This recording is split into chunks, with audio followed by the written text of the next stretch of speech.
All right, boys and girls, had some projects that I've done that I have not videoed. They were small projects. This is another small project, but I figure I need to contribute something. Somebody might have an issue and maybe this will help them. This is a Honda EM5000SX generator that a friend of mine has and wouldn't start. What I found was it wasn't getting fuel. He's already had the carburetor rebuilt twice in this thing. You see the rust in here, and let me see down in here. Get back over here better.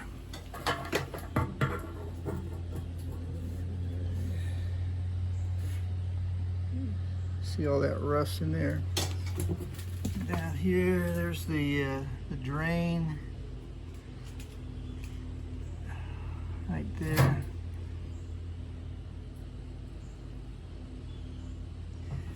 There's rust in there, so what I'm going to do is clean this tank out.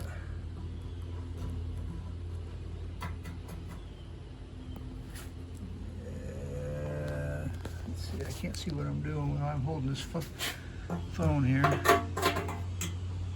But you can see all the rust I got out of there. I ordered a P.O.R 15 kit from Amazon. I'm supposed to get half the kit today, or 2/3 of the kit today, and the other third tomorrow. I'll keep you posted on how this thing goes. I made this out of a blind valance to cover where the fuel gauge went. It's already got a gasket on it. And my plan for this is to use gasket material, rubber gasket material, and a piece of PVC.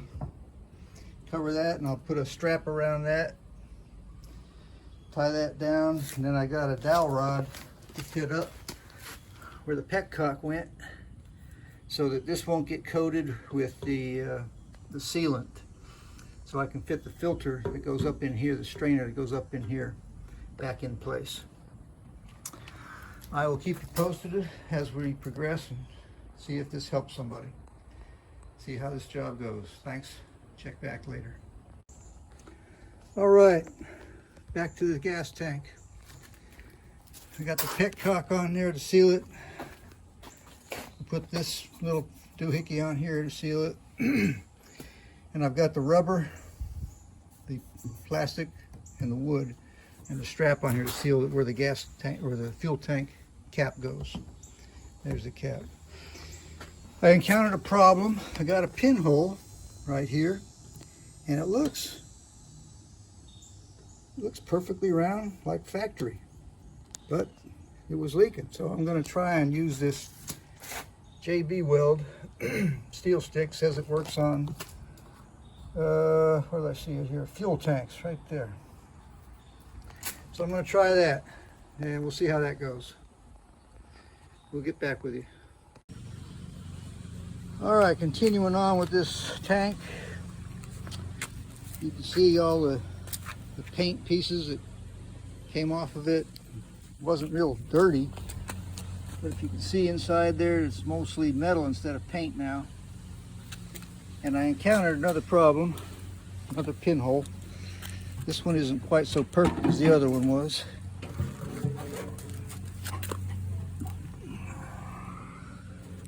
And I'm just turn it over. Right there. And you can see light through it.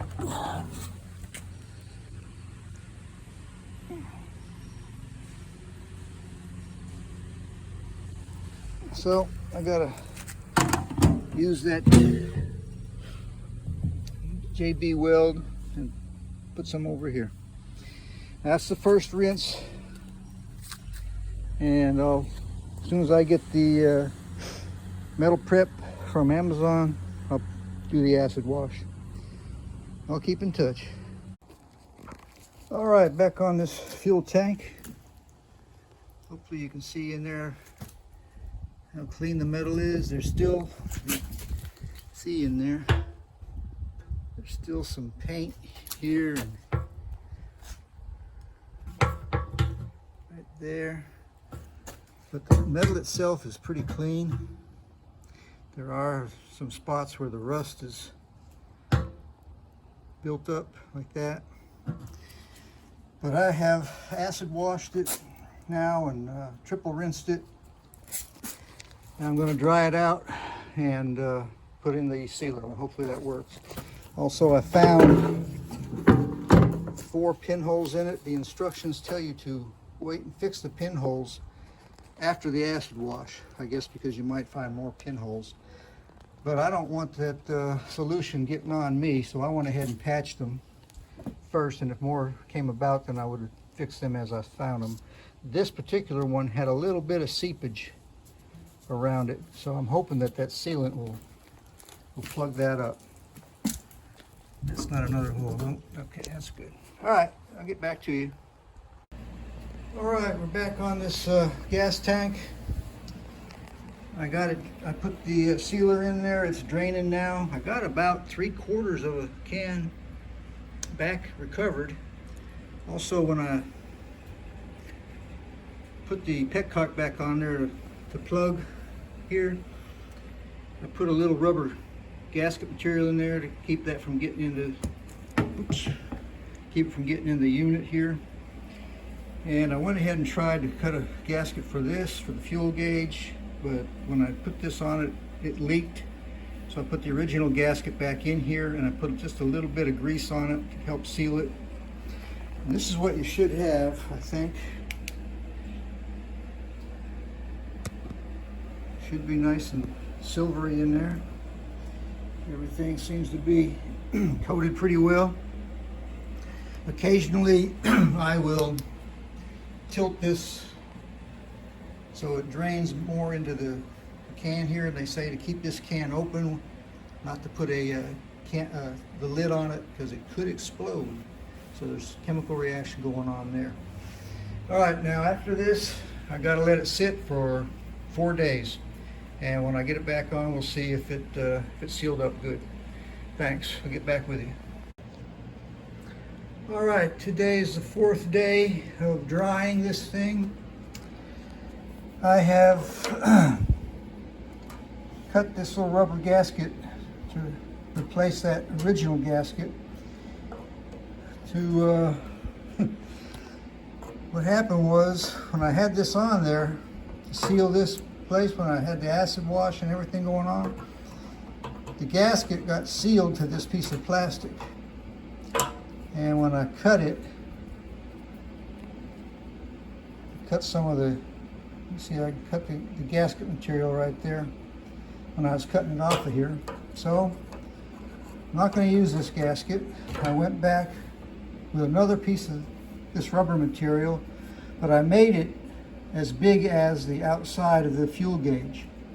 This fit inside the fuel gauge and it was leaking. And I also used some gasket dressing that says resistant to all automotive fuels. I had to pry this little piece of metal up to get to the screws, so if you have to have a fuel gauge that doesn't seem like it has any screws in it, you may have to do that. So that's on. This piece of wood I used for up in here in the fuel petcock to seal it when I had that sealer in there, but I figured if it takes 4 days to cure, it ought to take at least a day to set up. So, but I was wrong. It took about 4 hours, and this thing was seized up in there, dried. So I tried it by hand, couldn't move it, tried it with or grab it by pliers, and I ended up tearing the stick up. So I ended up having to punch the piece that was stuck up in there with a punch back up into the tank, and then I fished it out of the tank. So it looks clean now. This looks good with the sealant on it. I'm going to wait till tomorrow to put gasoline in it, so let this seal it and dry. And I'm going back and putting the petcock back on it with the strainer. I do have a strainer here. This is the strainer that goes up into the petcock, and I'm going to replace the O-ring with a new O-ring, and that should take care of that. And I will get back with you when it's back on the unit and running, and hopefully there's no leaks. Thanks. I'll get back with you. Bye. All right, this is the end of this series on this generator. I believe I have success. No leaks on the fuel tank. Petcock doesn't leak, where I put a new O-ring in here. Strainer's installed. It ran when I first pulled. I never did have success on getting out the spark arrestor here. It's rusted in there. I tried to pry it out. I dented this little tab in. I took the screw out of this side. Never did budge. So I'm waiting for it to cool down so I can put the screw back in it and give it to the customer. Apparently that P.O.R 15 works. I had gas in it and turned it upside down. This didn't leak, and I'll go get some Gorilla Glue or something to try and glue these tabs down where the screws are underneath there. You see that screw there? That's a success, and I ended up buying 2 John Deeres. Gonna try and get them. This one runs, this one doesn't. Gonna fix them up, and I got somebody interested in riding lawnmowers, and I'll put that on YouTube later. Thanks. We'll see you soon. Bye.